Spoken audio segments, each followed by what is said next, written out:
जे म्हणतात त्याच्याशी सहमत आहात का? नफरत की नफरत के बाजार में मोहब्बत की दुकान काय महत्वाचंच आहे.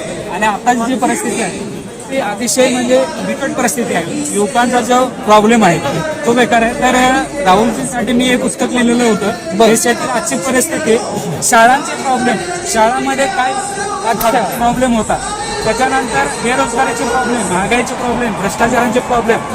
बोला तुम्ही. तर हे सगळे प्रॉब्लेम असताना आपल्या देशाला आता राहुलजींची काय गरज आहे आणि राहुलजींनी तुमच्या अपेक्षा राहुलजींच्याकडे काय आहे हे सर्व लिहिलेलं आहे याच्यामध्ये. आणि आज भविष्यामध्ये जे टेक्नॉलॉजी आहे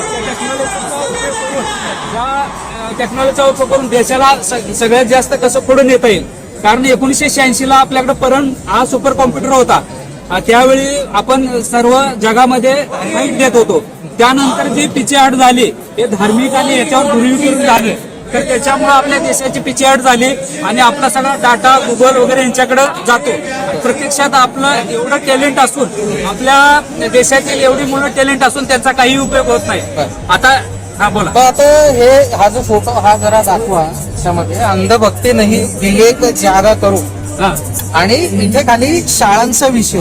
बरोबर. आता घुसखोर टिकटॉक CCTV वाले करतात बरोबर. काही पुस्तक लिहितो पण त्याच्यामध्ये डोक्यात काय होतं, याच्या मागे पण तुम्ही दिसणार न्यायालय कृषी असेल, हेल्थ विषयी पुस्तक लिहिण्याचा आटोमॅटिक पुस्तकाची लिहिण्याचा आटोमॅटिक याच्यासाठी आहे. देशामध्ये जी परिस्थिती चालू आहे, समस्या जी निर्माण झालेली आहे, युवकांची कशी गळचेपी करण्यात येत आहे, ती गळचेपी होऊ नये. आणि त्याच्यावर राहुलजींनी काहीतरी, राहुलजींना सगळं माहिती आहे, परंतु माझ्या ज्या अपेक्षा आहेत ते राहुलजींनी पर्यंत पोहोचवण्याचं काम करायचं आहे. आणि देशातील आम्हाला ज्या प्रॉब्लेम फेस करायला लागतं किंवा मुलांना, ज्या मुलांना आहे त्यांना जे प्रॉब्लेम फेस करायला लागतं. आता सरकारी शाळा पूर्णपणे बंद पडत आलेल्या आहेत. त्याच्यातील शिक्षक जे आहेत ते शिक्षकांना पगार नाही किती वर्ष, आणि प्रायव्हेट ज्या शाळा आहेत त्यांना प्रमोट केलं जातं. आणि ही आता वस्तुस्थिती आहे. त्याच्यामुळे सर्वसामान्य माणसाची मुलं जे आपल्या कामगार असेल, मजूर असेल, तर त्यांची मुलं आपल्या सरकारी शाळेमध्ये, आणि ह्या मोठ्या लोकांची मुलं अमेरिका आणि US ला, आणि ते लोक आम्हाला शिकवणार की तुम्ही हे करू नका, प्रायव्हेट शाळामध्ये जावा. तो एक मुद्दा आहे. आणि आता त्याला जोडून मी परत विचारतो, काल एका अंगणवाडी शिक्षिकेला तिचा जो पोषण आहार असतो त्याच्यामध्ये पांढरा बटन असतो, तिचं नाव आता सांगितलं सोशल मीडियावर आहे, तर त्या मॅडमने 8 तास सुद्धा वटाणे शिकत कंप्लेंट केली, त्यांना निलंबित केलं. आपण या विषयाचा पाठपुरवठा केला, त्यांना परत कामावरती घेतलं. त्याच्यामुळे काय वाटतं, सरकार ऐकण्याच्या तयारीत नाहीये का, की क्रिटिसिझम तर सरकार घेत नाही, हा मागे काही सुधारणा सुद्धा करून ऐकून घ्यायच्या मनस्थिती नाही? नाही, अत्यंत बरोबर आहे. कारण बघू शकता आपण 94,000पेक्षा जास्त सरकारी शाळा बंद होत आहेत आज, पण त्याच्यावर ही गव्हर्नमेंट बात पण करायला तयार नाही. आणि जे लोक त्याच्यावर बोलतायत तर त्यांनाच हे अडकवायचा प्रयत्न करतात. हे अत्यंत चुकीचं आहे. याच्यामुळे काय होतंय, लोकांच्या मनात भीती निर्माण होते. व्यवस्थेत कोण बोलू शकत नाही. आज प्रस्थापितांच्या विरुद्ध जर तरुण वर्ग बोलतोय तर त्यांना कुठे ना कुठेतरी अडकवायचा प्रयत्न केला जातो. सोशल मीडियाच्या माध्यमातून अनेक तरुण बोलायचा प्रयत्न करतात, तर त्यांचे अकाउंट बंद केले जाते. हे कुठेतरी चुकीचं आहे. शाहू, तुझा आता नावामध्येच एक, जसं मगाशी म्हणाला की शाहू या नावाची लेगसी अशी आहे की लोक वेगवेगळ्या कारणांसाठी दंड आकारतात. पण शाहू हा एक असा राजा होऊन गेलाय महाराष्ट्रामध्ये की तुमची पोरं तुम्ही शिकायला नाही पाठवली तर त्यांना दंड आहे. तर सर्वसामान्याचं शिक्षणाचा अधिकार देणार आहे. एकेकडे आपल्याकडं शासन होतं, एक राजा होऊन गेला होता, पण दुसरीकडे आपण बघतोय की शाळांचा सर्वे करायला गेलेल्या लोकांना मारहाण होती. सरकार असा आदेश करत आहे की UP मध्ये की सरकारने पत्रकार असतील किंवा CCTV कार्यकर्ते शाळांमध्ये काम करू शकतात. काय वाटतंय असा इतका उलटा कसा? कारण आहे जे सरकार कंट्रोल करत आहे सगळ्या संस्थांना. प्रायव्हेटायझेशन हे 2-4 लोकांकडेच पूर्ण पॉवर देते. आणि आता याला तुम्ही अंगणवाडीचा विषय मांडला, त्यालाच एक सांगतो. कालच राहुल गांधी FIR दाखल करण्यासाठी धरण्यावरती पायलट गंज, म्हणजे लीडर ऑफ ऑपोजिशनला एक साधी FIR दाखल करण्यासाठी 8 तास तिथं त्या ठिकाणी धरण्यावरती बसावं लागतं. तर सर्वसामान्यांवरती काय परिस्थिती असेल याचा विचार आपण करू शकतो. आणि हे जे दिवसेंदिवस जे लोकांना घाबरवण्याचं काम आहे. सगळे मीडिया हाऊसेस ताब्यात घ्यायचे, एक सिलेक्टिव्ह डेटा हा लोकांसमोर दाखवायचा, फॅब्रिकेटेड डेटा दाखवायचा, कमेंट सेक्शन मध्ये ऑटोबॉट्स करून हेट पसरवायचं, ते काम त्या ठिकाणी चालणार. आणि कुठला तरी लोक या जे त्याच्या विरोधात ऑनलाईन असेल, रस्त्यांवरती असेल, तुम्ही बघू शकतात आवाज उठवायला सुरुवात करते. मग त्यांचा आवाज दाबण्यासाठी काय करणार आहे, तर लाठीचार्ज करतील, तुम्हाला निलंबित केलं जाईल सत्य बोलल्याबद्दल. म्हणून या देशामध्ये सत्याची परिस्थिती आहे की तुम्ही सत्य बोलणार किंवा अकाउंटेबिलिटी मागणी, ते आपण त्यांना मतदान करून लोकशाहीने निवडून दिले, उत्तर देणं त्यांचं काम आहे. ते काय सांगणार 70 वर्षामध्ये हे झालं होतं, अरे बाबांनो तुम्हाला आता निवडून दिलंय ना, तुम्ही आता ज्या चुका केल्या त्याच्यावरती आम्ही बोलतोय, ते चुकले म्हणून तुम्हाला निवडून दिलं, आता तुम्ही चुका करताय, आमचं काम प्रश्न विचारण्याचा. जो या देशामध्ये बिकट परिस्थिती आहे, जो प्रश्न विचारतोय त्याला सुरुवात टॅग देण्यात येतो, उपोषण करताना जागेवरून उचलून सिक्युरिटीमध्ये उचलून घेऊन जाण्यात येतो. दिल्ली जंतर मंतरवरती तुम्ही बघितलं, जेवढे सिक्युरिटीमध्ये सोनम वांगचुक यांना उचललं त्याच्यापेक्षा कदाचित थोडी माणुसकी दाखवून सिक्युरिटीमध्ये सरकारचा प्रतिनिधी त्या ठिकाणी बोलायला आला असता, एवढे अपराध बरी झाली नसती आणि त्याच्यातून काहीतरी सोल्युशन निघालं असतं. म्हणजे सरकारचं मानसिकता अशी आहे की बोलायला तयार नाही, यांना त्यांच्यावरती आरोप केले आणि त्यांची फक्त गळचेपी करण्याचं त्यांचा मानसिकता आहे. त्याच्यामुळे या सर्व गोष्टी बदलायला हव्या आणि त्यासाठी आपल्याला आवाज उठवण्याची. तुम्ही असं टेक्निकली आदेशित द्या. सरकार सगळ्या शाळा कॉलेजांमध्ये जाऊन बोलते. आता हा या विषयांवरती बोलला की जेंडर डिस्क्रिमिनेशन वरती बोला, शाळा कॉलेज विषयांवरती बोला. काय वाटतं आणखी काय उचलले पाहिजे सरकारने या पोरांशी काय? जर त्यांना विद्यार्थ्यांना जर शिकवायचं असतं की आजपर्यंत काय केलं, धर्म शिक्षणाच्या मुद्द्यावरती सरकारचं फोकसच नाहीये. धार्मिक मुद्दे आणि धार्मिक ध्रुवीकरण करायचं, जातीय ध्रुवीकरण करायचं आणि हिथंच भांडत बसायचं आणि सत्ता उपभोगायचं, ही सरकारची थिरी आहे.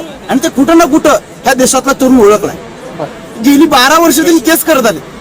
सगळ्यांना जाती जातीमध्ये भांडवायचं, धर्माधर्मामध्ये भांडवायचं, राष्ट्रभक्तीचा डोस द्यायचं आणि आम्हीच खरे देशभक्त आहोत असं आवाज आणायचा.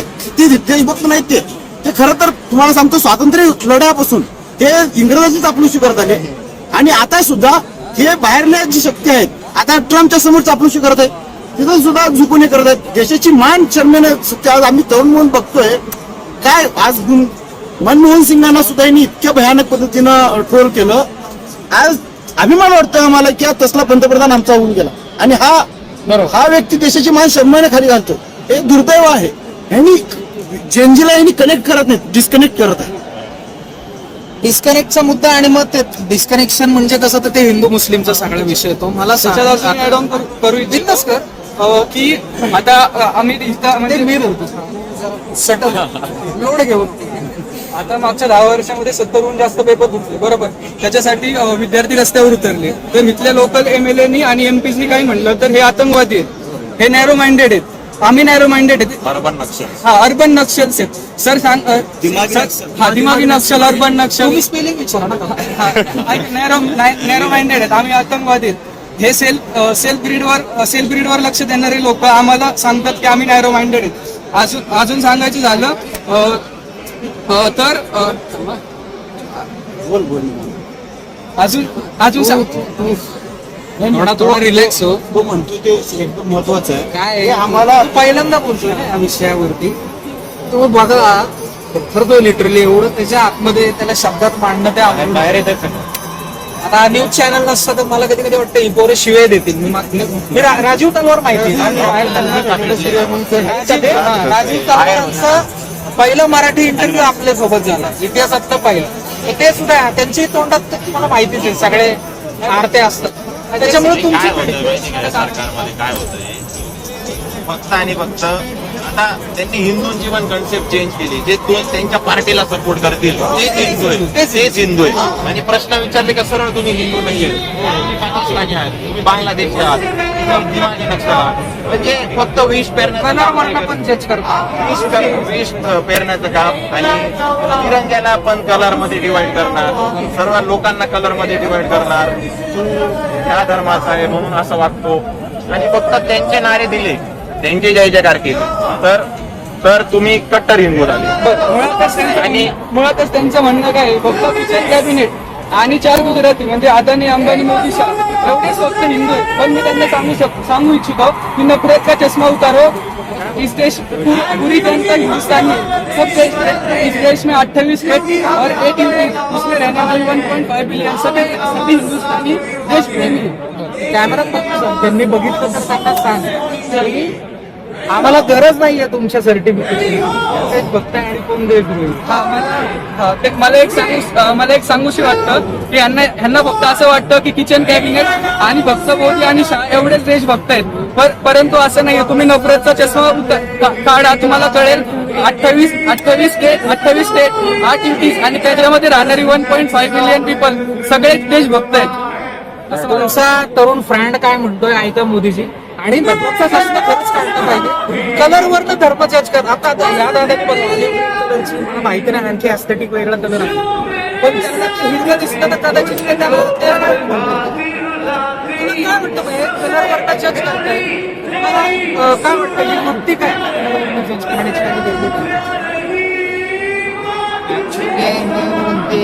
तिने निवडून आले सांघिक होते असं. ओके इट इज ओरिजिनेटेड घेतो ना ओके.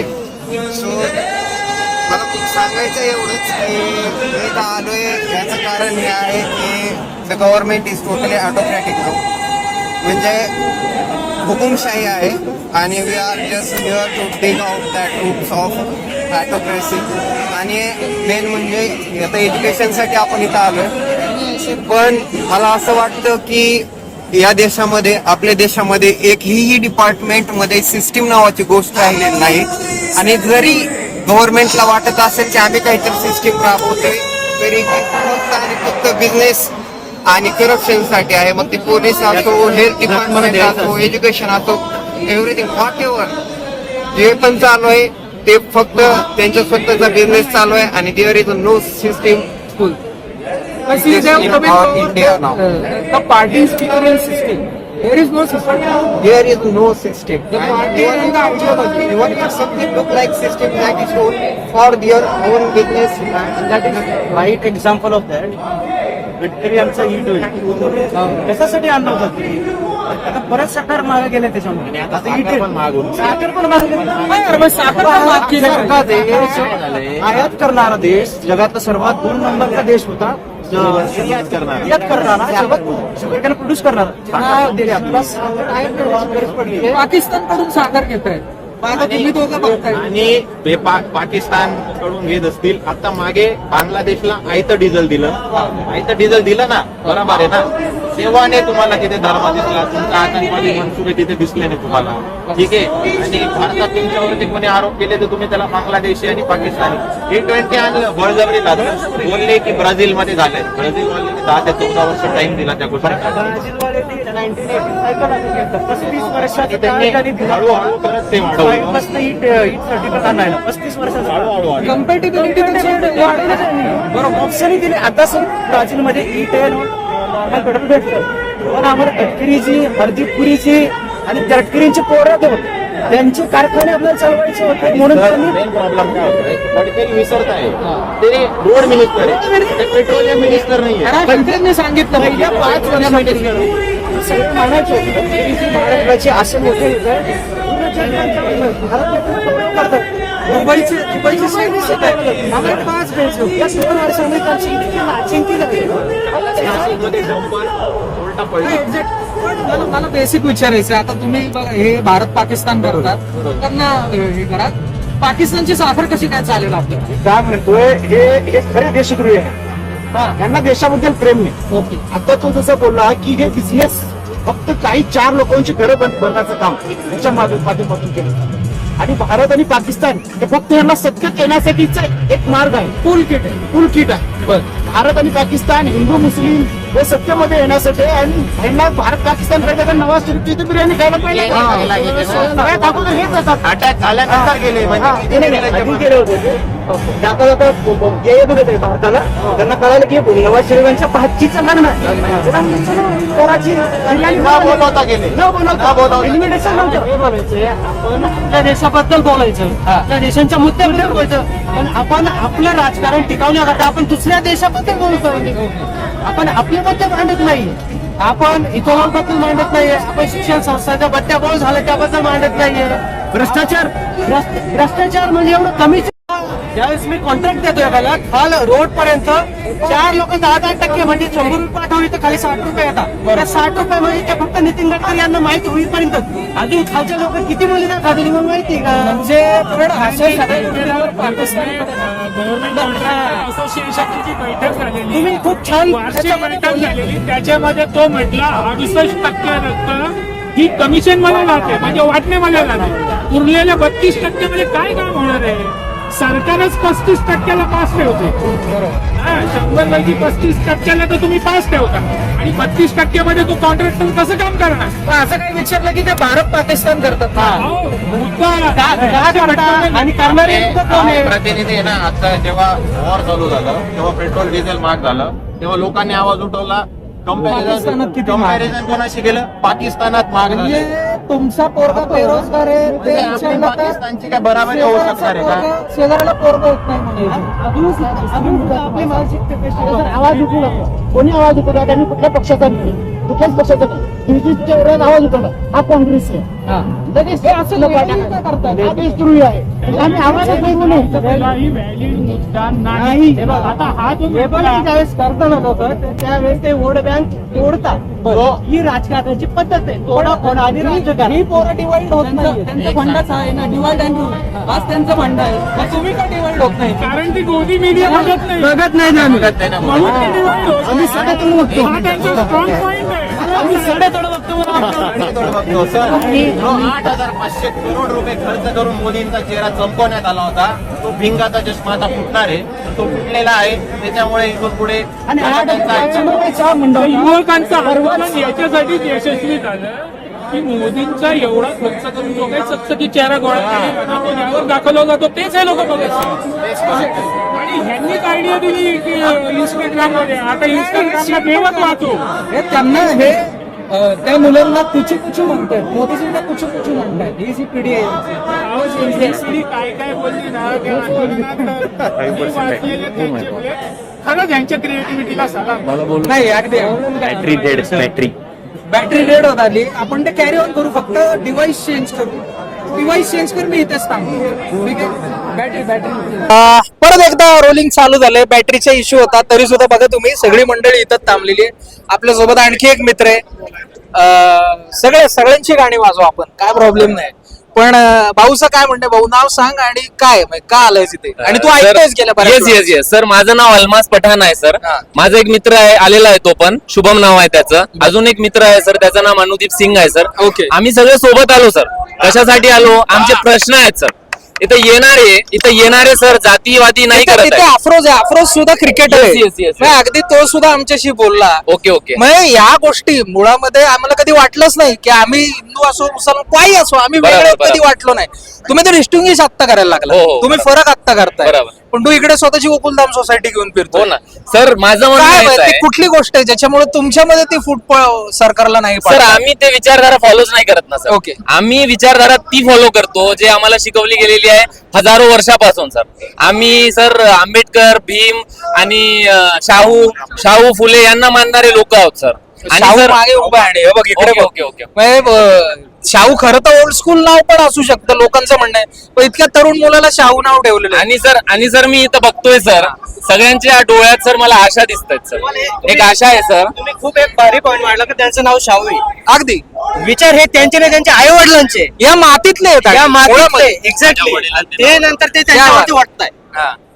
सर मी 2 लाईन बोलतो सर. मला आठवते सर, यांना सगळ्यांना बघून हा. मला आठवते सर, ये पेड़ ये पत्ते ये शाखे सब परेशान हो जाए, अगर ये परिंदे भी हिंदू और मुसलमान हो जाए, ना मस्जिद जानते हैं ना शिवाले जानते हैं, ना मस्जिद जानते हैं ना शिवाले जानते हैं, जो भूखे पेट मरते हैं वो बस 2 वक्त के निवाले जानते हैं। मैं अमन पसंद हूँ, मेरे शहर में दंगा न रहने दो। मैं अमन पसंद हूँ, मेरे शहर में दंगा न रहने दो। लाल और हरे में मत बांटो, मेरे छत पे तिरंगा रहने दो, मेरे छत पे तिरंगा रहने दो। हाँ, क्या बात है। Thank you so much sir. मला वाटतं मेरे सर पे तिरंगा रहने दो ही सगळ्यात महत्वाची गोष्ट आहे। मतलब सर मेरे छत family- पे, मेरे सर पे, मेरे कफन पे भी तिरंगा रहने दो। कशाला माझ्या याच्यावरती तुम्ही हे करताय? मला मातीत सुद्धा जर का जायचं असेल तर मी माझ्या देशाच्या मातीमध्ये जाईल। नाना पाटेकरने आता जरी ते म्हणत असले हाही चांगला तोही चांगला, पण एकेकाळी नाना पाटेकर खरं बोलले होते की बताये खून हिंदू का है या मुसलमान का है। त्याच्यामुळे मला वाटतं आपला देश एक मोठी ब्लड बँक आहे जिथे आपण रक्त शेअर करतो, पाणी शेअर करतो, हवा शेअर करतो।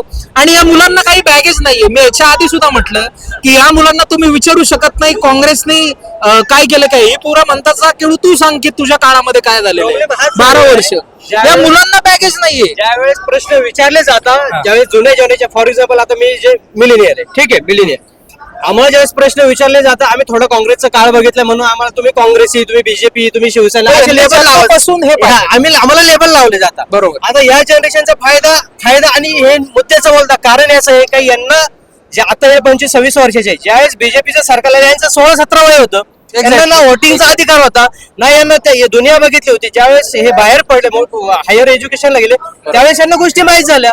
कारण की ज्यावेळेस आपण आपल्या देशाचं बघतो आणि बाहेरच्या देशाचं बघतो, हा एवढा फरक काय जाणवतोय? एवढी मोठी gap काय आहे? पोस्टर बघितलेला आहे, पेट्रोल पंप पासून ते हायर एका ठिकाणावर पोस्टर आणि पोस्टर मोदी हा, म्हणजे मला छान झालं की सांगतो ज्यावेळेस मी एमआयटीचा स्टुडंट आहे, ठीक आहे, 2014 पास आउट आहे। ज्यावेळेस आम्हाला हे सांगण्यात आलं होतं, आमच्या डोळ्यात हे खूप स्वप्न होते की आपल्या देशाचं आता खूप चमक होईल, आपल्या देशाची अपेक्षा भंग झाला. खूप अपेक्षा भंग झाला। आणि आम्ही ज्यावेळेस आवाज उठवायला गेलो, ईडी आहे, सीबीआय आहे, पोलीस आहे, नाही काही तर पैसे देतात, नाही काही या बीजेपी मध्ये। याच्या व्यतिरिक्त जर तुम्ही बोलायला लागले तर तुम्ही गुन्हेगार झाला, तर तुम्ही देशविरोधी झाला, तर तुम्ही पाकिस्तानी झाला। आता सोनम वांगचुक सारख्या माणसाला तुम्ही चिनी एजंट म्हणताय, ज्यांनी भारतीय सैनिक एक्झॅक्टली ज्यांनी भारतीय सैनिकाला सोलर हे दिले, आपले कॅम्प दिले, तंबू दिले, तिथं टेंट दिले ते। आणि हे सोनम वांगचुक ज्यावेळेस बीजेपीला सपोर्ट करत होते तर त्यांना गोड लागत होतं। आता ज्यावेळेस त्यांनी मुद्द्याचं बोलायला लागले की आम्हाला लद्दाख हा वेगळा पाहिजे, तर ते लगेच चिनी एजंट झाले आणि त्यांना भ्रष्टाचाराच्या आत एनएसए लावून एनएसए लावून 6 महिने एनएसए मध्ये काय टाकलेलं होतं त्यांनी? 2.5 लाखाचा गोळ फक्त। किती? 2,48,000 तोही काय प्रूव्ह नाही। इथं एक प्रोजेक्ट आला तर जवळजवळ 100 कोटीचा प्रोजेक्ट आला तर 50-60 कोटी बाकीचेच लोक खाऊन घेतात। आणि त्यांचं सायंटिस्ट असणाऱ्या माणसाला ज्याने देशाकरता एवढं केलं, आपण त्याला 2.5 लाख रुपयाचं फक्त बॅलन्स शीट वरती त्याचं दिसलं नाही म्हणून आपण त्याच्यावरती एनएसए लावलेलं आहे। पण काय झालं नंतर?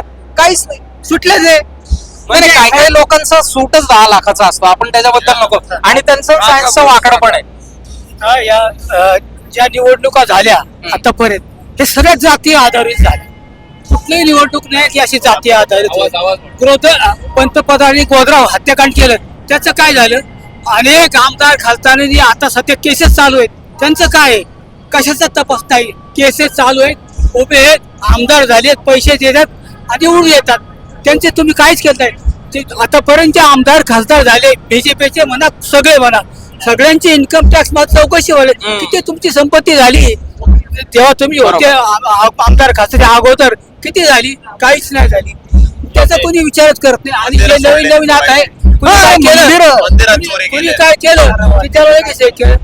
आता राम मंदिर बांधलं, कुठे गेलं ते पैसे? ना राम राम जपना पराया माल अपना।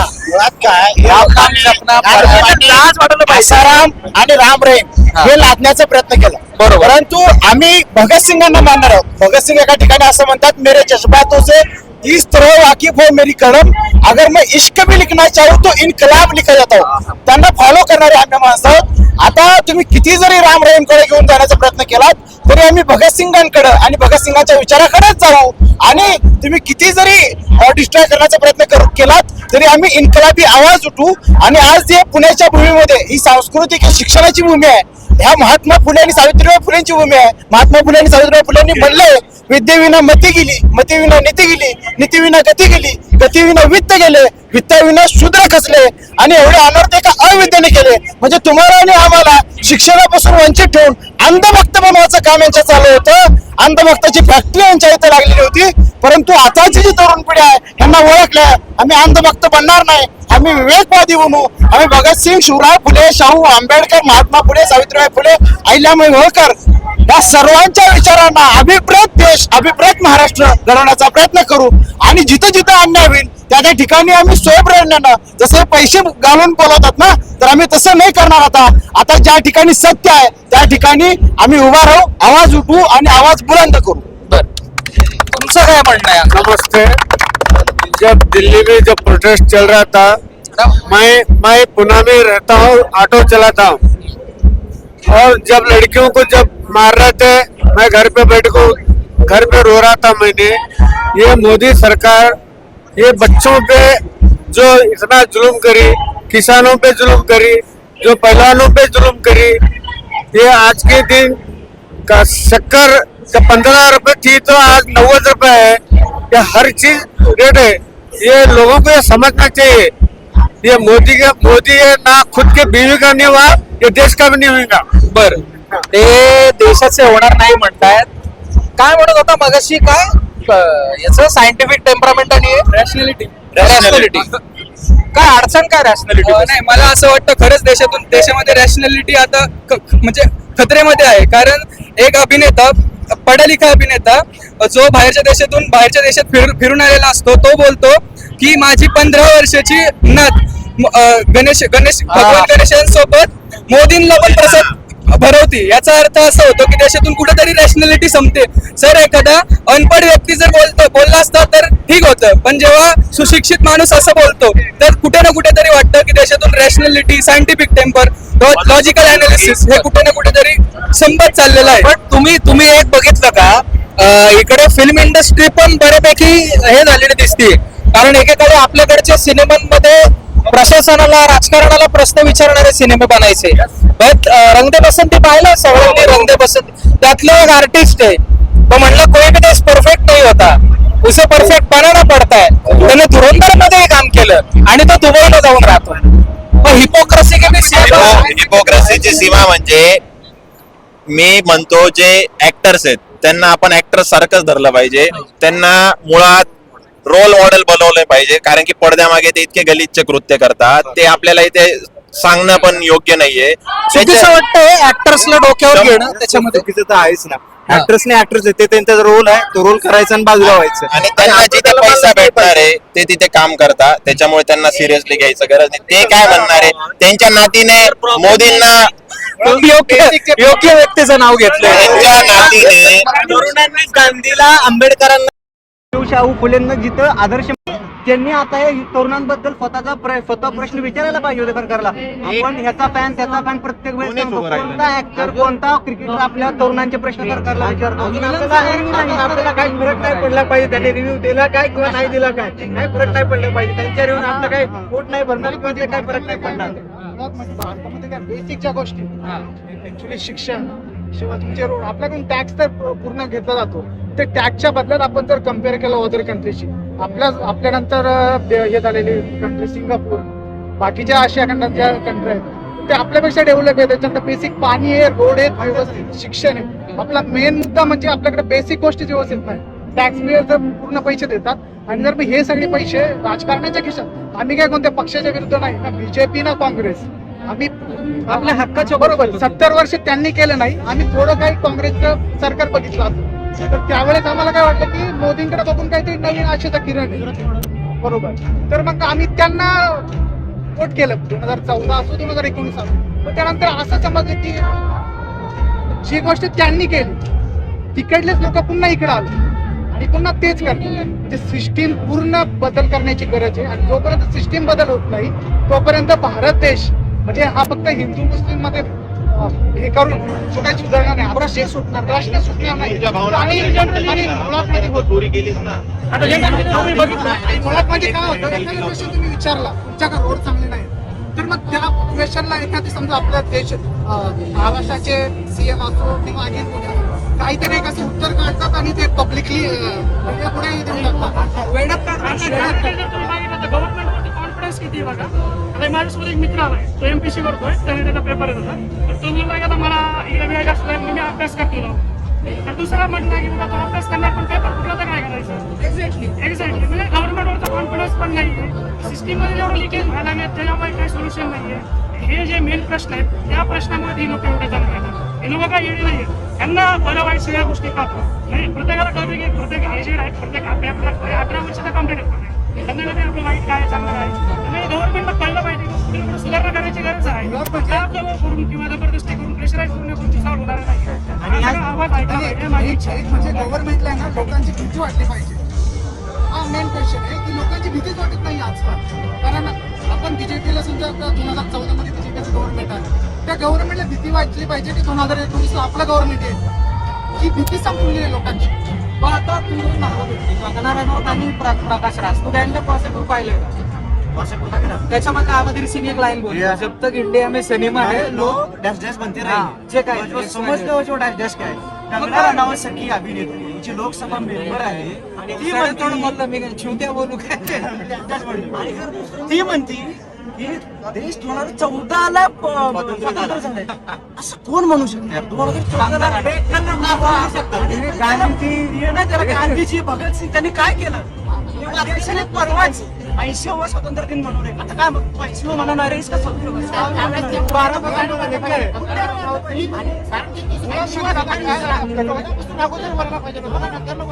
आपल्याकडे गोष्टी झाली की आपण काय केलं, महापुरुषांना जातीवाईच डिवायडेशन केलं.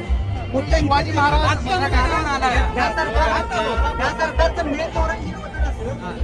आम्हाला जातीने आणि धर्मामध्ये विभागले गेले पाहिजे. कॉम्पिटिशन चालू आहे सगळीकडे. म्हणजे आम्ही समजा पुण्यात राहतो बघा, आमच्याकडे आता आम्हाला माहिती आहे 1 एप्रिल आहे बाबासाहेब समजा जयंती, 14 एप्रिलला डॉक्टर बाबासाहेब आंबेडकरांची जयंती. तर मग त्या लोकांना असे काय लोक हे करतात की समजा आमच्या शिवाजी महाराज जयंती, आमच्या महात्मा गांधींची, असं डिवायडेशन करून दिले. आता डिवायडेशन मुळे काय झालं, एकमेकांमध्ये भांडणं चालू झाली. आणि जोपर्यंत हे सगळे लोक एकत्र येणार नाही ना तोपर्यंत भारत देश कधी भारत करू शकत नाही. जसं भारत सोन्याची तो कधीच करू शकत नाही. बोलतो ते एकत्र आणणारा जर कुणाच्या दबाव मिशन स्टेटमेंट मला आवडतं. कायम म्हणतो के बाजार में हो की दुकान खुल न्याय हो.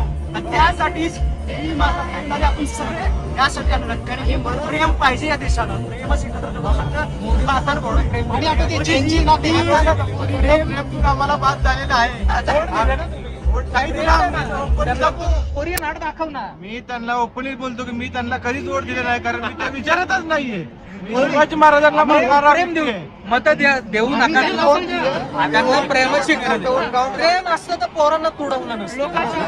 लोकांच्या आस्थेवर विचाराची गोष्ट निघाली म्हणून बोलतो. हा महाराष्ट्र छत्रपती शिवाजी महाराजांचा महाराष्ट्र आहे. हा महाराष्ट्र शाहू महाराजांचा आहे, डॉक्टर बाबासाहेब आंबेडकरांचा आहे, महात्मा फुलेंचा आहे, ज्योती क्रांती ज्योती सावित्रीबाई फुलेंचा महाराष्ट्र आहे. हा तुकाराम महाराजांचा महाराष्ट्र आहे, हा ज्ञानेश्वरांचा महाराष्ट्र आहे आणि हा विद्रोहाचा महाराष्ट्र आहे. आणि त्याच्यामुळे इथे अन्यायाविरुद्ध आवाज उठवला जातो. विद्रोह होतो. ज्या या 10 वर्षामध्ये ज्या यांच्या विचारावरती जी धूळ टाकण्याचं काम या सरकारने केलं होतं, पण त्यांचे विचार सूर्यासारखे प्रकार आहेत. अंधार कितीही झाला तरी सत्याचा सूर्योदय होतोच आणि तो सूर्योदय इथून पुढे तुम्हाला एक सांगू का, आपला हा देश कधी अराजकतेकडे नाही जाऊ शकत का? आपल्या देशाला इतिहास आहे, गांधीचा इतिहास आहे.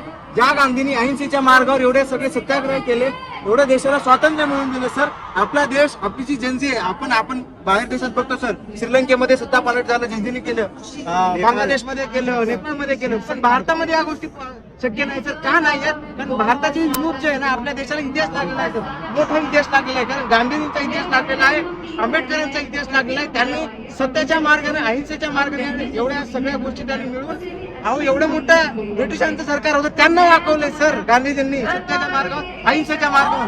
युथ त्या गोष्टीला हे करते सर, त्या गोष्टीचा पाठबळ घेत आहे, त्या गोष्टीला फॉलो करते ना, त्या गोष्टीला. आणि किती तरुणांना जाती धर्मात बांधण्याचा प्रयत्न केला ना, हा तरुण हुशार आहे.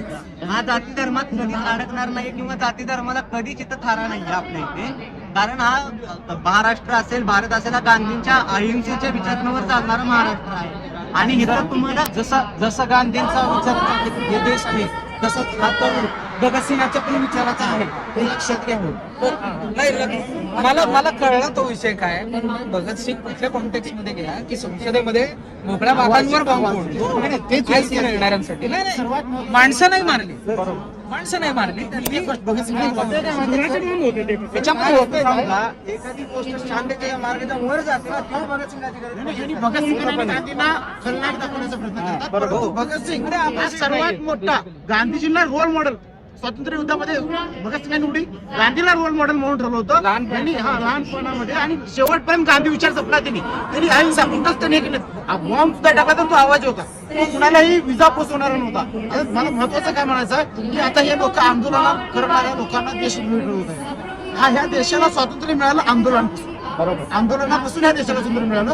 आता जर कोण आंदोलन करू लागलं तर हे देशद्रोही, अँटी नॅशनल, काय विचारी नक्षल, ते बोलताना की लोकशाही प्रत्येकाला अधिकार पाहिजे. व्हॉट्सअप युनिव्हर्सिटीचं काम आहे ना, ते थांबवलं पाहिजे. कारण सीजेपीच्या मुळात जर काय झालं, त्या दिवशी आम्ही बीजेपीच्या प्रोटेस्ट मध्ये सहभागी झालो होतो. बरोबर, आमच्या सोसायटीमध्ये आम्हाला काका म्हणले की निंबेकर टेररिस्ट आले होते. आणि तुम्ही ह्या जनतेला स्वतःचा जर तुम्ही स्वतःचे प्रश्न आवाज केल्यानंतर जर तुम्ही त्यांना टेररिस्ट म्हणत असाल तर तुम्ही काय, म्हणजे आम्ही तुमच्याकडून काय आदर्श घ्यावा? तुम्ही आजपर्यंत एवढं पाठवली, तुम्ही आम्हाला बरोबर रस्त्याला वाट दाखवली पाहिजे. तर तुम्ही आम्हाला सहभागी झाल्यानंतर टेररिस्ट म्हणता, आम्ही प्रश्न केल्यानंतर तुम्ही आम्हाला देशद्रोही म्हणता, हा कोणता न्याय? बरोबर आहे. प्रश्न विचारलेला माणूस दहशतवादी होत असेल तर मग या देशातला प्रत्येक तो मतदार सुद्धा दहशतवादी आहे. आपल्या मतासाठी सरकारला जाब विचार, आम्ही त्यांना या देशातला प्रत्येक पत्रकार सुद्धा तो दहशतवादी आहे. तो सरकारला त्याच्या चुकीच्या कामांसाठी जाब विचारतो. बाबासाहेबांच्या संविधानाने आणि काही लोकांच्या बोलण्याचं, राहण्याचं, फिरण्याचं, प्रश्न विचारण्याचं पूर्ण आहे. आम्ही 2014ला त्यांना वोटिंग केलं होतं, त्यामुळेच आम्ही राष्ट्रवादी मानतो. आता आम्ही त्यांच्या दिलं नाही केलं, आम्ही राष्ट्रवाद, म्हणजे आम्ही तुम्हाला तुमचा सपोर्ट केला तर आम्ही राष्ट्रवाद. म्हणजे गव्हर्नमेंट कोणाचा विषयाबद्दल आम्हाला काही म्हणणे नाही. तुम्ही सिस्टीम चेंज करा ना, तुमचं विचार असू शका, विचारच नाही सर तुमच्या. तुम्ही सांगितले आपल्या विचारासाठी आम्ही एका शेतकऱ्याला त्याला तुम्ही सावचा प्रश्न असतो, आपल्याला भाव बघितला त्यावेळेस काय सांगितलं की तुम्हाला घेतलेलं नंतर ठेवू. आता ते चाकं तुम्हाला आयात करायला कोणताच विचार नाही. पाकिस्तान आता बघा UPI-वरती चार्जेस लावण्याचा प्रयत्न, हे कशामुळे? कारण त्या बाहेरच्या जे कार्ड ते कार्ड आपल्याकडे लोकांनी वापरला फक्त व्हिसा आपल्या अमेरिकेचे ट्रम्प बोलतात अमेरिका फर्स्ट, आपण कधी बोलणार इंडिया फर्स्ट? आपल्याकडे दोन गोष्टी आपण कधी बोलणार आमच्या इंडिया किंवा बघा, आपण सुद्धा बाहेरच्या देशात जातो, आपण कधी लोकांना सांगणार आमच्या इंडियामध्ये आमची इंडिया आली. तर आपण फक्त बोलणार मतदान आलं, वोटिंग करणार, वोटिंग झालं, बेसिक गोष्टी बोलल्या तुम्ही दहशतवादी. आणि सरकारचा प्रश्न विचारणं हा जर देशद्रोह असेल तो आम्ही रोज करणार. सरकारचा प्रश्न विचारणं हा आमचा अधिकार आहे, मूलभूत अधिकार आहे. आणि त्याचा आम्हाला पूर्ण स्वातंत्र्य आहे, तो आम्ही सरकारला विचारणार आणि त्या प्रश्नांचं उत्तर देणं, त्या प्रश्नाचं सरकारने उत्तर देणं हा सरकारची रिस्पॉन्सिबिलिटी. आणि मला वाटतं की त्यांनी ते रिस्पॉन्सिबिलिटी पण वर काय जाऊ शकत. जो आज आपल्या नरेंद्र मोदी देशाचे पंतप्रधान गेल्या 14 वर्ष आहेत, त्यांनी आजपर्यंत एक प्रेस कॉन्फरन्स घेतलेली नाही. तरुणांनी प्रश्न विचारला कुणाला? प्रत्येक संसदेच्या अधिवेशनामध्ये लोकांनी प्रश्न विचारायचे कुणाला? प्रश्न मांडायचे कुणापाशी? प्रत्येक वेळेस नसते. हा विद्यार्थ्यांचा मी अजून 2 तास तरी सुद्धा लोक या विषयावर बोलणार आहेत, हे संपणार नाही. लास्ट कमेंट तुमची. हे पाकिस्तानचा बांगलादेशचा चीन का दाखवतो हा मुद्दा आहे. चायना का दाखवत नाहीये, पाकिस्तान बांगलादेश दाखवता, आपल्या शेजारच्या चीन का दाखवत नाही तुम्ही? चीन कुठे चाललाय? हा सत्ताधारी अरुणाचल प्रदेश, अरुणाचल प्रदेश, खराब रस्ते, मिझोरामचा प्रश्न, मणिपूरचा प्रश्न, लडाखची विधानसभा असेल, काश्मीरच्या टुरिझमचा प्रश्न असेल, प्रश्न संपत नाही. कॅमेराची बॅटरी संपेल पण प्रश्न संपत नाही. जंतूचा प्रश्न संपला यांचा प्रश्न येतो की हिंदू कचऱ्यात आहे, मला कचऱ्यात आहे, हिंदू कचऱ्यात नाही हे प्रश्न केव्हा संपतील माहिती आहे का? जेव्हा लोकशाही ही कन्सिडर केली पाहिजे. त्याला लोकशाही कन्सिडर करते. लोकशाहीचा अर्थ काय? उच्च न्यायालय देश आहे त्याचा फक्त एकदम छोटातला छोटा घटक आहे. ते सगळे कन्सिडर केलं पाहिजे. आणि जे नियम येतात संसदेमध्ये घ्या किंवा सिस्टीममध्ये घ्या त्याच्यामध्ये सगळे कन्सिडर करून बाबा नियम यांच्या हे निर्णय घेतले.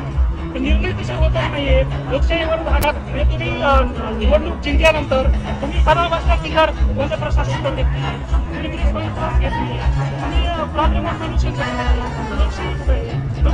मला वाटतं तेच महत्वाचं आहे. लोकशाहीमध्ये जनता ही सर्वोच्च आहे. बरोबर. जेव्हा जनतेला कळेल आणि जेव्हा जनता हे प्रश्न सरकारला विचारेल. काही पत्रकारांनी आपल्या पाठीच्या कडे जरी ताट केले, जनतेच्या सोबत पत्रकार उभे राहिले तर मला वाटतं चित्र बदलायला फार काळ लागणार नाही. आणि त्याच्यामुळेच चित्र बदलेल की नाही याबाबत भाष्य करणार नाही किंवा ही तरुण पिढी जागी झाली असेल की भाष्य करणार नाही. पण पूस बदलतीये, आपली पूस बदलतीये, तरुण आहे ते महत्वाचं आहे. आणि या सगळ्यांमध्ये या सगळ्यांसोबत प्रश्न विचारायला, यांच्या भावना ऐकायला, यांचे प्रश्न सरकारपर्यंत पोहोचवायला सडेतोड ग्राउंडवरती असणं आहे. त्याच्यामुळे आपण आणखी अपडेट घेत राहू या सगळ्या गोष्टी. प्रश्न विचारत राहा. आणि आपण सर्वोच्च आहोत. आपण तेच फक्त आहोत की तेच करू. हे सरकारला ठरवून देऊ नका. हे आपल्या हातात आहे. आपण भारतीय आहोत की नाही हे आपल्या हातात आहे. प्रश्न विचारणं आपल्या हातात आहे. आणि दर 5 वर्षांनी तुमच्याकडं ती संधी येते. त्यावेळी या राजकारण्यांना तुम्ही तुमचा जो काय झटका आहे तो दिल्याशिवाय राहत जाऊ नका, मॅनेज होऊ नका. 1-1.5 हजारांसाठी तुमचं मत आणि तुमचा स्वाभिमान विकत देऊन जाऊ नका. फार सोपं आहे बाकी देश. 4 स्तंभ आहेत. यांच्यापैकी किमान जनता जरी नीट प्रश्न विचारत राहिली, पत्रकार आपल्या तत्वाशी एकनिष्ठ राहिले, न्याय देवता जर का न्यूट्रल राहिली, तर मला वाटतं माजलेले प्रशासक आणि गुरमीत असलेले राजकारणी यांना वटणीवर आणणं अवघड नाहीये. तो प्रयत्न करत राहूयात. आमच्या हातात प्रश्न विचारणे, जनतेच्या हातामध्ये जागे राहणं आहे. तेवढ्या गोष्टी करत राहूयात. आणि बाकी तुमच्या हातात काय, तर हा स्वतंत्र पत्रकारितेचा प्रश्न, या सगळ्या लोकांचा आवाज पूर्ण देशात पोहोचवणं तुमच्या हातात आहे. त्यामुळे या व्हिडिओला जास्तीत जास्त लाईक, शेअर, सबस्क्राईब करत राहा. प्रश्न विचारत राहा. पाहत राहा सडेतोड. धन्यवाद.